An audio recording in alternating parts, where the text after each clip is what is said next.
Okay, this is we're gonna do a system knot pass through our anchors on the lower, and I could just easily show the sequence over there, but I wanted to layer in some context and maybe paint a scenario of where possibly this could be applicable.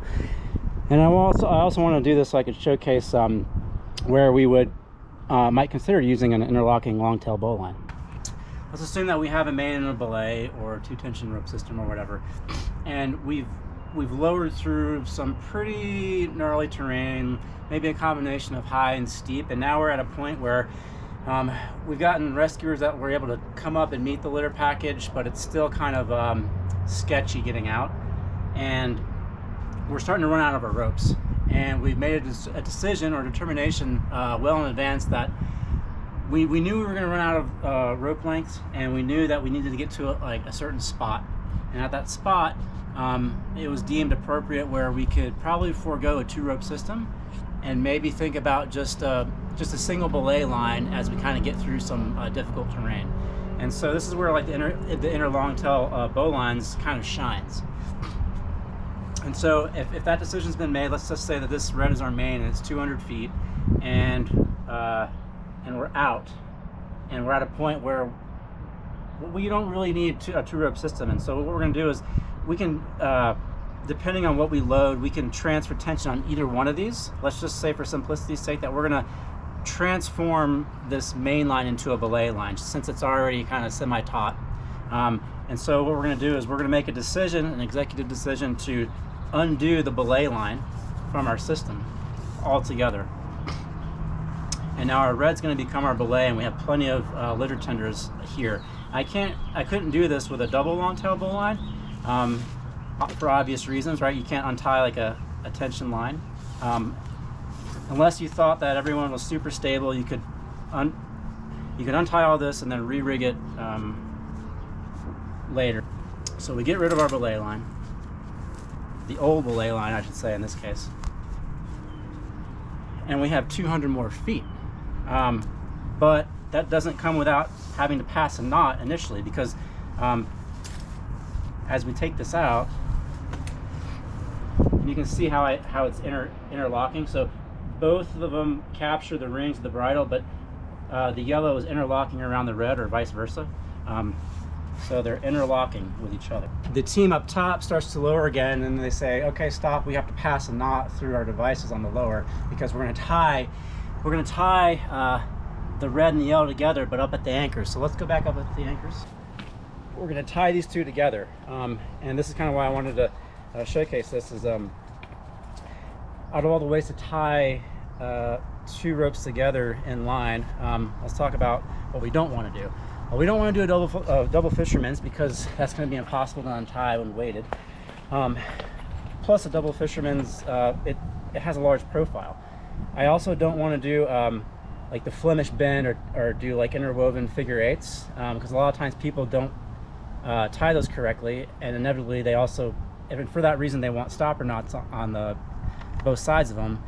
And when they do that, the knot itself is already pretty big. It has a long profile. So what I'm going to do instead is show you a really cool way to tie 2 ropes together. And before you like armchair quarterback this and say, oh my god, what are you doing, you don't belong anywhere near a rope, because this is the Euro death knot. This is a flat overhand bend, or a Euro death knot. This is not the knot we're going to tie. This is just a placeholder. When we tie butterflies, we isolate bad sections, and you can consider this knot, this EDK, a bad section. And so what I'm going to do is tie my butterfly. And so let's orient this so from my perspective, this is my loop. So I'm going to put the loop a little bit low towards me, and I drape the bite in my hand, and I bring the loop, the midpoint of the loop, and I want, since it's kind of bulky, maybe I want a little bit more of a drop down here. So again, I have the bite, I bring the loop, the midpoint of the butterfly, up into my palm, and I bring one more round turn up, but I cross over, and then I grab this knuckle and stuff it over everything. And it doesn't have to be pretty. It's like making sausage, right? It's like, what is the finished product when it comes out? Okay, so let's see what we have here. Well, that looks like a butterfly to me. I can leave this in or I can take it out. It doesn't really matter. Leaving it in is probably better. But now you see that the total distance that we have to pass on this knot is, was it like 1.5 inches? Maybe if I really load this up, maybe like 1.5 inches max. So really good way to tie your ropes together. Just treat it as a butterfly. Okay, so let's see what happens when we actually bring this in. And so since I'm just by myself, I'm just gonna simulate lowering this out. And where do I want to stop? So as this load gets lowered out, just like with passing knots on ascending and repelling, or repelling I should say, it's always kind of best to kind of just give yourself like between 6 to 12 inches as a general best practice, general rule of thumb. And I log off my device. I can take this knot further if I want, but that's fine. So I need to get this knot through here to this side, and if this is under tension, we have these great things called set of 4s or Aztecs. I don't need to extend this at all. I can just put a rope grab on here. It can be a Prusik or a rescue sender. Okay, and with this, what I'm going to do is I want to make sure that my set of 4s on a tension line, I want this to be choked up. I want it to be taut, as hand taut as I can get it, because I'm going to continue to lower on my Maestro. And as I lower out on the Maestro, all the tension is going to be transferred over to the Aztec, and this is going to go limp and slack. And so now that the tension is on the Aztec, and this is loosey-goosey, I can just remove altogether the device or whatever, rip it out, put the knot back in on the other side, right here.